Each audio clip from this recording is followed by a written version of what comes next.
it's really important to get different paradigms and frameworks from other people, because these algorithms are meant to just reinforce and completely polarize our point of view, and without being open to what might be some other alternatives, which means that if you're a traditional investor and you've always done traditional rentals and you're like, oh, I don't believe in Airbnb, you're missing out on profits that you can make, right?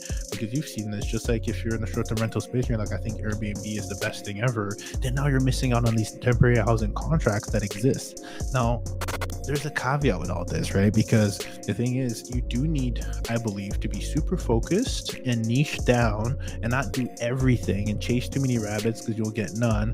And I think that's the problem in this day and age, that we're so overly stimulated with so many different options where you can fix and flip. You can do multifamily, you can do storage, you can do anything.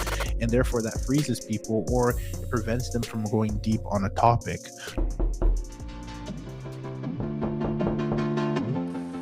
Who's this? Oh, you're an entrepreneur? Oh, you're a real estate investor? Oh, you're trying to learn from those who did it? Well, come into the lab then. Put your white coat on, gloves on, notepad, and let's build, y'all. Experimentation, what is going on? Your host, Ruben Kanya, here in the lab. It's been a while since I've been back in the lab. Been on the road recently, collecting my memory dividends, as I call them. Huge shout out to Bill Perkins on that one. For those of you, what am I referring to when I say memory dividends? That's from the whole concept of die with zero. Bill Perkins wrote an amazing book. Talks about all these experiments that we do in the lab. Why are we doing them, right? What it's so important for us to reflect on the why, but at the same time be present enough to be conscious that the reason it's called dying with zero is whatever it is that we build here, we don't take it with us when we go. So it's really important to optimize for memories, and optimize when you optimize for memories and quality time, you also get the benefit of being able to relive those memories, and that in itself creates oxytocin and all these good juices that we need. So let's make sure that we don't just delay gratification, because sometimes when we delay gratification, we don't ever have any gratification, and that can be very dangerous. Or at least I shouldn't say dangerous, but we're creatures of habit. So if we continue to delay gratification and save for tomorrow and save for another day and continue to be frugal and invest and invest and invest, and we're saving the money and reinvesting the money, but we're not doing anything to increase our quality of life or increase the qualities of the memories that we have with the people that we love, then really what are we doing, right? So just a good reference point, a good framework. I always believe that everything is just a framework. I think we're here living in the present, so it's our perception of reality is why I love to host a podcast and the show that we have. It's because it's just taking in what you currently have and changing the framework, right? When you think of what we're doing in this space, our niche right now in this season of life, as I call it, and I always like to say season of life to give myself the flexibility to completely transform and do other experiments down the road, right? Don't pigeonhole yourself. And the reason that concept and that framework of being in a season of life is important, because everything looks like a nail when you have a hammer. And so what I feel happens when we have these careers or have these subject matter expertise or these paradigms, that sometimes we only make that our reality and we don't allow ourselves to see the other side. I think even politically you'll see this, and I am not going to go into politics, but it's like when you look into the way we are even consuming content, you look at the algorithm, right? It's dangerous. We were just talking about this the other day, so I'm just going to share it with the community here. I think it's important to actually zoom out sometimes and hear an opposition and opposite point of view, right? Like if you believe short-term rentals is the best tool and model, the more you consume that content, whether it's on TikTok, Instagram, and even podcasts and shows like mine, it only reinforces your thoughts because you're consuming those same content. But it's really important to get different paradigms and frameworks from other people, simple because these algorithms are meant to just reinforce and completely polarize our point of view, and without being open to what might be some other alternatives. Which means that if you're a traditional investor and you've always done traditional rentals and you're like, oh, I don't believe in Airbnb, you're missing out on profits that you can make, right? Because you've seen this. Just like if you're in the short-term rental space, you're like, I think Airbnb is the best thing ever, then now you're missing out on these temporary housing contracts that exist. Now, there's a caveat with all this, right? Because the thing is, you do need, I believe, to be super focused and niche down and not do everything and chase too many rabbits because you'll get none. And I think that's the problem in this day and age, that we're so overly stimulated with so many different options where you can fix and flips, you can do multifamily, you can do storage, you can do anything. And therefore, that freezes people or it prevents them from going deep on a topic. So, to put a bow on what I'm saying is definitely go deep. That's my whole thing about experiments is I brought in a lot of different people in the a lot of different industries. If you look at we're about to be at 300 episodes. This is episode 292. I've gone in from, you name it, from flippers to multifamily to wholesalers to creative financing, so that you get a broad scope of understanding, and then pick one that you resonate with that has, I believe, your strengths, right? Where you can actually lean into your strength, because everyone has an advantage when you're leaning into your strength. Lean into that model, right? Go deep in it, master it, and then you can diversify, right? And so, with all that said, is go deep into a topic, still be open to hearing other people's point of view. Like, I still have multifamily people who come on the show, and I'm like, I'm not doing that strategy right now because I'm a completely focused on this strategy, but I'm open to hearing some points that maybe I can even take from that industry, because some of the best innovations are made when you take an element from a different industry and you put it into another, and it flourishes just as well. So that, I say all that to say that there's beauty in different experiments, different perspectives, different frameworks, different paradigms. And this is why I pepper you guys with some of the stuff I'm learning right now. Die with Zero has been a big one for me to really optimize for memories with loved ones, maximize experiences, I should say, and create memory dividends, right? Essentially, is to create memory dividends, and those will be my receipts that I get to show. And when you focus on that and you continue to build on what you're building, it's tremendous. You get tremendous results. I think this has been an incredible month. We're booked and busy with contracts, with the people in the mastermind getting wins. We're getting some of our own wins, which I'll be happy to share. We also expanded to the vacation rental market as well, all profitable. But there's still constant ways that you can learn and optimize. And this is what I want to focus on today, because I think it's a topic that definitely was top of mind. And I want to make sure that uh,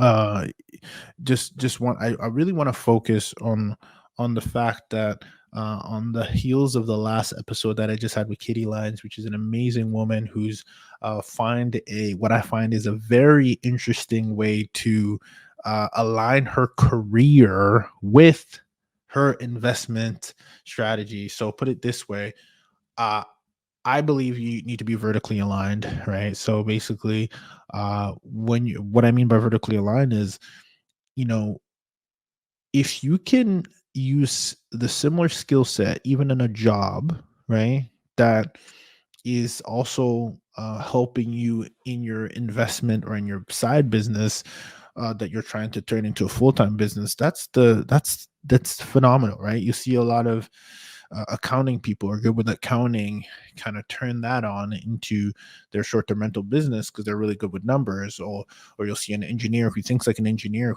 who's creating systems and processes in his business or his or her business. So it's really good to if you can be have some strategic alignment with what it is that is your day-to-day job, maybe your day-to-day career, or even passion, that is, even though I put that with a caveat on it, because I think then you can continue to hone your craft, and it's beneficial into the work that actually pays you, where you can actually take elements from that company and put into your business. Or maybe it's completely aligned, so it means that you might go for a real estate role that then that then also benefits your business your business goals. So in Katie's world, she's a director of marketing at Furnish Finder. She's engaging with homeowners. She understands the platform. Probably has her listings herself on Furnish Finder, as she should. And so that when she's building her short-term mental, or sorry, midterm mental business, she's also able to take elements from work, because she's working on it on a day-to-day basis at a macro level, and can implement that at a micro level, even completely in her business. And so I love those stories, because I feel like we need to be sometimes more, we don't talk enough about how important a W-2 can be in your investment journey, and how it can be symbiotic and actually really help you. And if you find something that's even aligned, a career that's aligned, where maybe you're a lender and then you also invest, right? Like something of that nature, where you're an underwriter, or you work for this company, you work at AirDNA, or you work at Airbnb, and because you understand the platform so well, you also are able to build your Airbnb listings and business. Those for me are synergistic businesses, or sorry, synergistic commitments, right? You have a career that also can feed your business, and therefore a lot of the elements you learn on a day-to-day that you get paid for to do, although it's still work, I'm not going to make anything light of that, you can then also benefit your business, right? You get access to what is being launched first, what features are being launched first, and then you understand how that can help and benefit you in business, right? So I think that's really important, and I think it worked out for her, and it can also work out for you. But what I want to highlight on is one of the conversations we had when Katie was on the show is we talked a lot about uh, marketing, which I think marketing. There's a specific segment in that. It's a great episode. Tune into episode 291, where we really do talk about, marketing fundamentals. uh, uh, Basically starts from a place where you need to understand who your avatar is, and in this space there's actually two avatars that there's two avatars that you can cater to, and in our space. When I say our space, what is our space? We're in the business of having furnished accommodations, right? That's what we have. We have furnished accommodations, and we can choose to either cater to short-term rental stays, uh, uh, and midterm mental stays, or I should say, or midterm mental stays. And what I believe is you should be able to do both.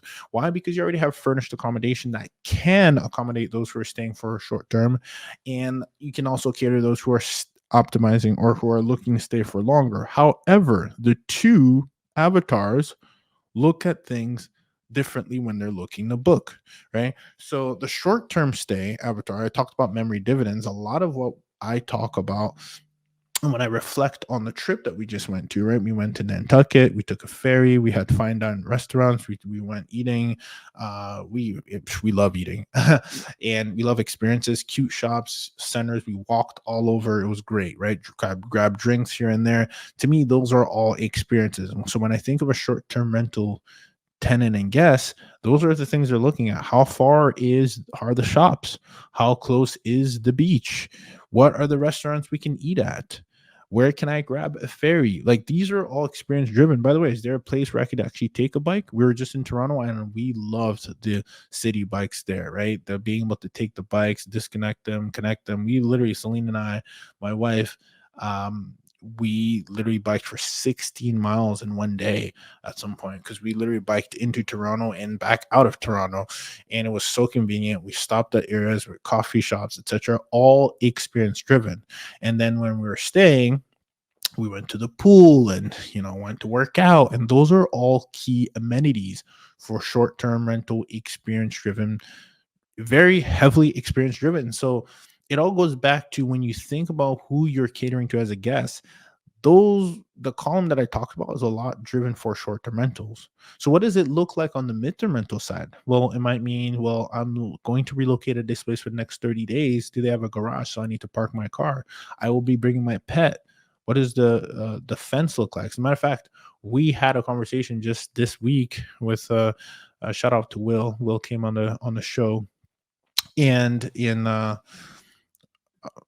Will came on the show 265, and on episode 265, Will was amazing, talking about his temporary housing success and his unconventional path there. But one of the things we were talking about this week was that, chain linked fence versus like wooden fence. Like, some dogs will hop the fence, right? So you even could call out, what kind of fence you have, because that matters when I'm looking to stay for the next 30 days or 60 days or 90 days or even more, right?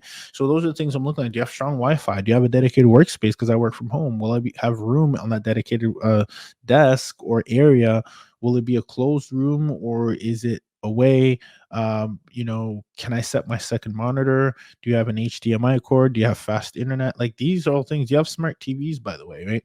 Like, these are all things that short-term stays maybe a little bit less, but longer term stays, midterm stays a little bit more. They weigh heavily on the other, right? And so, Experiment Nation, you've heard the word MTR, midterm rentals, as it is currently a hot topic and hot commodity right now because, again, there has been an increase in short-term rental regulations, and there also has been, let's face it, a slowdown in what we were experiencing a couple years back when it comes to bookings. So with that said, short-term rental operators are looking for alternative solutions to tap into the midterm rental space. However, there is a sub niche of midterm rental insurance that I'm truly excited about, that I want to share with you, that the experience that we've had, the tremendous results we've been able to have, and that's the insurance midterm rental space, which is very different than your traditional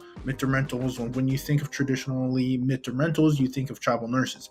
There is a space, midterm rental insurance space, that we've tapped in, where you need to be well connected with insurance and relocation specialists and companies and understand the right type of asset required for you to be able to help these families. What's really important, that stands out the most, which you can get in what I'm about to offer you, is the understanding where to be found by these insurance companies, how to properly manage your calendar so that your listings are optimized so that they can find you, how to actually gain traction and build a relationship with these relocation insurance companies. I've put together an MTR insurance blueprint. That's MTR insurance blueprint to cover these foundations after we've had success landing very large contracts on single family homes that literally 4x what we traditionally make in long-term rentals, and also gives us peace of mind because there's less turnover and 100% occupancy, because these contracts can start anywhere from 30 days to 3 months to 8 months and range anywhere from, again, we've landed anywhere from $8,000 to $9,000 a month in per month on a single family home property, which our mortgages are typically around the 2,400 range, which then gives you a large spread of anywhere from 4 to 6K net on just one property. And this is why it's very hot right now.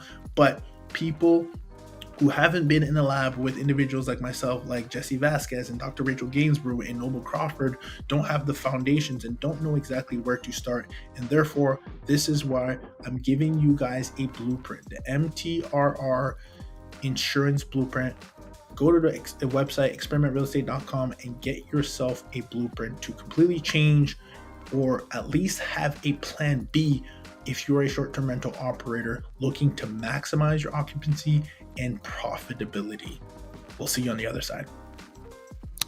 One of the things to zoom out first before you cater to the guests, I believe that there's a way for you, before you even think about, okay, which guest should I cater to, or which avatar should I cater to, I believe you should have your cake and eat it too. And so for what that means is, how about catering to both? What does that look like? What does that look like if you have bicycles that the tenants, which is one thing we're going to add to one of our vacation rental properties, is having bicycles there on site. Not so much for the MTRs, but for the bicycles for sure. You're literally 10 minutes from the beach. So give them bicycles, right? Do you have umbrellas? Somebody asked us, do we have umbrellas? We didn't. We ordered some, right? Just things like that. Grill, obviously propane tank. Like, we have these things, especially we actually have them on the MTR because it's a nice bonus for if they're staying people on the grill, right, for longer. That's more of a weekend thing, right? Or maybe during the week, but that's the thing. That kind of is a hybrid, right? STR as well. Like, maybe they are there, maybe they're not always eating out, maybe they do want to have, maybe they're watching a football game, they want to grill, and then they want to be by the pool. Like, all these things you factor in. So I say all that to say this: why don't we zoom out first and start where, there's this saying that we make money in real estate when we buy, right? So I agree with that. And what does it mean? It goes back to the criteria, doesn't it? Right? The STR MTR buying criteria is key for you to understand, does this home fit both needs? So if we think about it, and I'm going to go ahead every time I highlight a key feature, I'm going to really put it in each category. So I believe that you can buy the best of both worlds, and you should be buying that, and you should be strategic in what you buy, right? So therefore, I wouldn't buy a 2 bedroom home because I want to cater to large families, and I want to cater to a long stay. Doesn't mean it's not a good investment, but it's just to say. And again, I put a caveat next to this because I was talking to someone in my mastermind. It's like, well, I was running by the criteria and it didn't meet that criteria. There's always an asterisk to something, right? Like maybe you have a 2 bedroom home and you're next to a hospital and you have the relationship where you have a direct relationship with the hospital. There's something you don't know that actually happened on a previous mastermind call, where you literally, the husband works at the hospital and the hospital is telling you that there's a residency program that they're rolling out. Dude, power to you. You have an unfair advantage. Get the 2-2. It'll be booked for the entire year. But I say all that to say this: like, there's always caveats. There's always unfair, or I shouldn't say unfair. There's always advantages that you have. So use them to your best of your ability, but don't let it break. If it breaks the buy box that you have, let the record show that it breaks the buy box that you have, because there's additional information that you have that warrants you to make the decision to move forward, because you have that additional piece of information that would give you an unfair advantage in the marketplace, which is great. So run with that. So don't be so stiff with your buy box criteria in these requirements, but just know that it increases your chance of landing the best of both worlds, either short-term rental stays at a premium or midterm rental stays. And that's what I'm about. That the experiments are about giving you a better chance. Isn't that what we're here? Isn't that what we're doing this for? Isn't that why you're listening to this? You just want a better chance. Nothing is guaranteed. You don't just listen to the show and all of a sudden have ultimate success, just like when you take a chance on a diet. But if someone has a coach, has great reviews, and they've helped X amount of people who look like you lose weight, then it increases your chance because you're working with an expert, just like people choose to work with me because I've been able to help others do this over and over again, land lucrative midterm rental, temporary housing, relocation deals. It's just about increasing our chances. So why are we not taking the same approach or energy when it comes to investing in the assets that we're going to control, whether we're going to co-host it, whether we're going to buy it, whether we're going to arbitrage it? It's really important that you increase your chances across the board. There's no guarantees, but there is a way that we can increase all of our chances by having the market and the data in our favor. So let's start with the buying criteria. I truly believe before you start thinking, or I should say, before you even, understand that the STR and MTR are two different things. If we start there, the STR guest is looking for the amenities, right? So if you're thinking about amenities, there's the hot tub, there's the pool. That is why pools generate more than 25 houses with pools generate typically 25% more than they do of their their in their own zip code in that own area, compared to those homes who do not have pools, because people want an experience. They want to hop in a pool. Then you got the amenities, you got the grill. There's actually sites like airdna.co that will show you the amenities that are the most dominant in that area.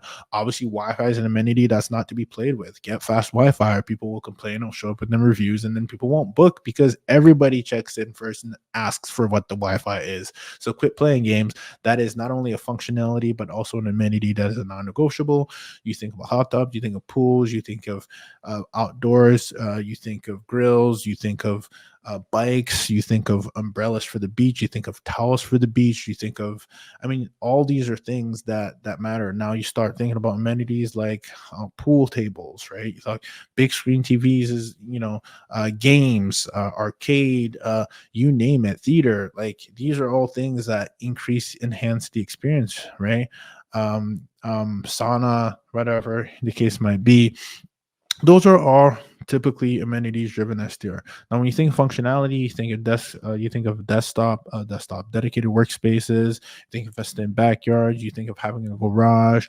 You think of having, can they use the mailbox when they're staying there? Like, these are the things they're highlighting. And you have smart TVs, great. Okay, great.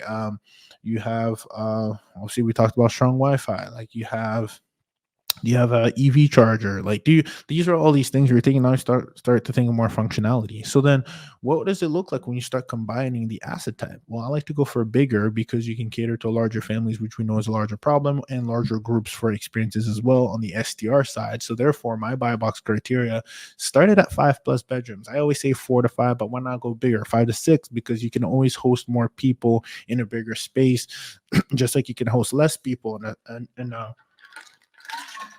excuse me, I should say, you can still host a small group in a big space, but you can't host a large group in a small space, right? So 4 to 5 bedroom home, go to 6, go to 7 if you will. Master on me. Think about catering to people who have disabilities, physical disabilities, or any limitations.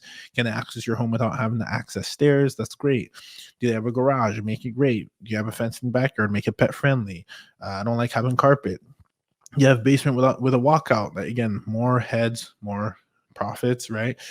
Back deck. I love back decks because that's where you can entertain. You can really fill the space. Put a fire pit down there, right? Experience. Put a grill out there. Experience.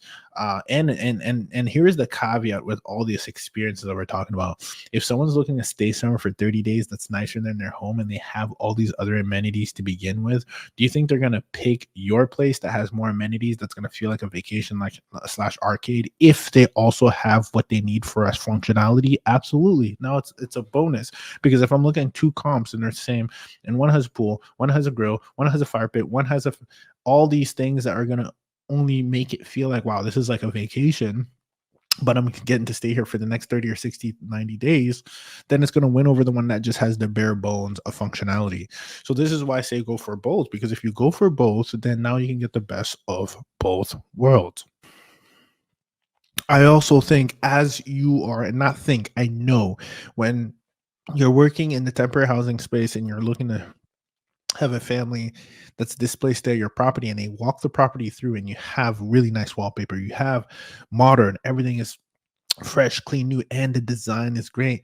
Now they're like, wow, like if this is nicer than our home. I've gotten those comments before, and therefore they will pick your place over another place. So remember, when you're catering to the STR for the experience, you're also going to cater to the MTR, but you don't want to cater to the STR in lieu of the MTR client. It's not like I'm gonna move this dedicated workspace so that I can put a pool table. That would mean you're only catering to STR guests. And again, it would be warranted if you didn't have the room, that you think that putting a pool table is going to increase your revenue, because it will on the STR side, but not to the detriment of an MTR avatar, right? So for what I'm saying is optimize for both. Now, again, depending on where you are in the marketplace, there's two different strategies that you're using. If you're anything like us, if you're in Georgia market, we optimize for MTR temporary housing contracts all day long.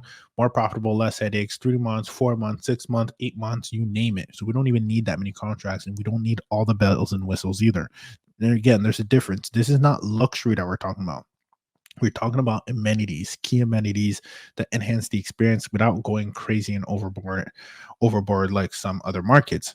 Now, that's our strategy. We optimize for MTRs first and STR second. That's anytime we don't have a midterm rental insurance contract. That means when we're looking to optimize to make our furnished accommodation place available to temporary housing relocation agencies, so that we can temporarily host a family that's displaced due to an unforeseen event like a fire, pipe bursting, etc. They're staying at our place and making it their home until their home is fixed. That makes them the policy holder in those situations. Like, none of our homes in Atlanta or in the Georgia area that we have, because we're in metro, have pools, right? Now, if we did have pools, it would not be a deal breaker, because I get that question all the time. It'd actually be enhanced, like, wow, we don't have a pool where we're at. Now there is a pool. Now, in some cases, maybe it might be not a bonus, maybe they have pets, etc., but just get a pool cover, etc., right? If that they don't want that. But what I'm saying is, it does not hurt to have STR driven amenities if you do also optimize for MTR driven amenities, which I've covered multiple times, and also in episode 291 with Katie. Because now, once you do that, you will get the best of both worlds, and you will maximize your chances. And if you're anything like us in Atlanta, we optimize for temporary housing contracts, but if we don't have them, then we turn back on the Airbnb listings. As a matter of fact, they're always on, and we're still looking to optimize to get short-term stays, because we do not want our properties that are furnished accommodation properties to be sitting ever vacant. And so that is the way we're able to continue to stay optimized and still booked, by having short-term rental bookings in the interim of getting longer midterm rental insurance contracts. We never sit empty and say we only do MTRs. That would be foolish and not in our best interest. As a matter of fact, shouldn't say it would be foolish. That would just be the case if you literally were okay with leaving money on the table, which We are not. Okay. So if you're anything like us, again, power to you. If you only cater to MTRs and you don't want to do STRs, that's fine. But just know that you're leaving money on the table. And if that is your strategy and that is okay, and this is what you're okay to live with, that's fine. Most people aren't. Most people are trying to maximize the amount of profit they can get. Again, and have the ability to do so with these tools, right? Because you have a furnished accommodation. It's like the airplane that takes off with empty seats. No airline wants that. Just like we do not want a night to go by without us having the ability to cater to someone staying. The only thing that I would say that we don't like is probably one night stays. It just economically doesn't make any sense with all the cleaning fees involved, etc. But otherwise, we are here for it, and there is a way that you can actually get the best of both worlds, and it starts with the properties that you choose. So I will save the best for last. The access is key, right? So if you think about access points, you think of universities, you think of hospitals, you think of airports. Are you within a 15-minute drive or 20-minute drive to those? Because then that is very STR friendly. When someone's coming in from the airport, it's only 20 minutes away. We're not picking airports down per se, but we're saying access to the city, access to downtown. We want to be specifically giving them access to those experiences that they're going to be looking for anyway. So it's really important for you to understand that that's the game that you're playing in, and that you're not just completely in this rural areas where there's the access, even literally a grocery store or even a restaurant to eat at would be an hour drive. That is not what we're going for. Even if all the criteria were amazing, it's just we're not going to get those temporary housing contracts, because I'm not going to say you're not, but we're going to decrease your chances. And if we did, what happens when the contract is over? Then we're unable to cater to STR avatar as well. So it's really important that you understand the economics, the marketplace, the economy, the demand. Go on airdna.co, get an understanding. Is it grossing more than 50% of the place? Is there 50 of the purchase price? That's a rule of thumb for napkin math. More than 15% or equal to the cash on cash. Is it 20 to 25%? Run it through your calculator. Yeah, the 50% occupancy or more. We don't want anything that doesn't have a lot of occupancy, because it tells us in the marketplace that there's not that much demand. So anytime someone's buying an MTR and says there's a lot of MTR or temporary housing contracts in this area, I always turn them back to the STR market numbers, because that's going to be our hybrid strategy that we are dependent on. And I do not want to be in an area, one more time for the people in the back, do not want to be in an area that restricts me from being able to do the STR, because that is my exit strategy, and it will completely put it will hinder the growth that I can have in a marketplace that says you have a 6-month minimum for a specific or HOA rules or anything in that nature, or limited regulations, STR regulations. So make sure you always check the STR regulations. Just put in city name, STR regulations, and you will have the most up-to-date regulations. And make sure they're either friendly, or make sure, just because they have regulations doesn't mean it's not a good thing. It just means that there's a process in place that you need to follow. If there's limitations, how much you can invest, just find out,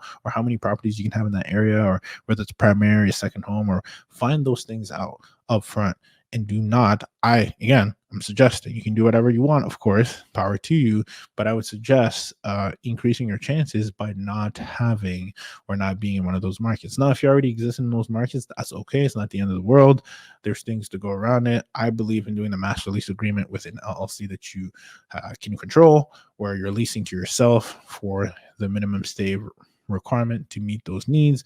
And depending on how flexible that area is, or maybe they are policing it, maybe they're not, maybe they just want it on the books as such, then basically you would allow that entity to then have short-term stays. That would be and when I say short-term stays, I mean short-term stays that are shorter than the amount of the minimum requirement. So if their minimum is 6-month lease required, you could have a 12-month lease for that specific entity, and then the entity has clients that they host, and or that that entity is hosting on behalf of those are the clients of the entity that are visiting, and that's why they're shorter stays. But the entity actually has a 12-month lease, right? That would be a workaround that I often give, but it's not anything that I want to do at all, because I want to operate with less friction and no uphill battle. Because if you've noticed, I'm in this space because I want more for my dollar with less headaches, and I'm sure you do too. So with that said, make sure you have the ability to run the hybrid criteria, because that will help you maximize and know and understand that there's a difference in where your money goes, right? You're either optimizing for an amenity that's going to increase your SDR revenue, or you're optimizing for functionality, which is going to help on the MTR revenue. But I believe you should have the best of both worlds so that you can truly never miss a beat depending on who's coming to book, whether they're looking for MTR functionality or STR amenities for their experience. With that said, Experiment Nation, if you got value from this episode, make sure you grab the blueprint. If this is your first time listening to the show, make sure you just leave us a review. Leave me a review. And when I say us, it's a team that works so hard to get this show out on multiple platforms every single week. Free game, free master classes. And if you are looking to work with someone like myself, make sure you go on experimentrealestate.com um forward slash submit. If you're looking to work with me, you can let me know by filling out the form and submitting it.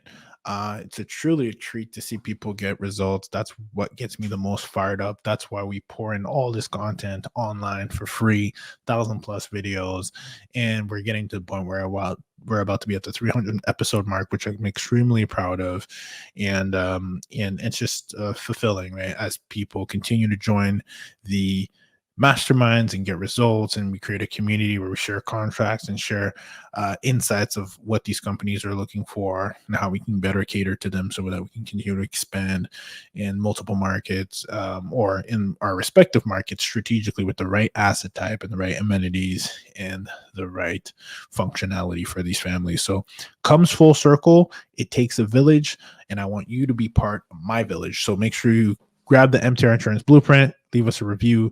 And again, we're super excited the time that we're in right now. And it's been a treat serving all these families. And so I really appreciate you tuning in. We're just around the 300 mark episode. It's going to be, I think I've got a little special thing I'm going to do for the 300 mark episode, and special announcement I'll make as well. So stay tuned. If you're not already, hit the follow button on Spotify, hit the subscribe button on YouTube. And I appreciate you taking the time to embark on this journey with me here in the lab, the one and only. Make it a good rest of your day. Cheers. Conquer on. Nation, podcasting has changed the way we operate as real estate investors ourselves, and it can do the same for you. Podcasting has been the source of the master classes that we get thanks to the world-class real estate investors and practitioners and specialists that come into the lab from all realms, from short-term rentals to midterm rentals to real estate syndications to even software as a service. Owners, founders, entrepreneurs have helped enrich our experiments by giving us the education, helping us build a network, and lastly, and most importantly, a brand association to open up multiple doors for our respective businesses. If you understand the power that podcasting can have, and you know that you need one for your brand, please, you can rely on our team.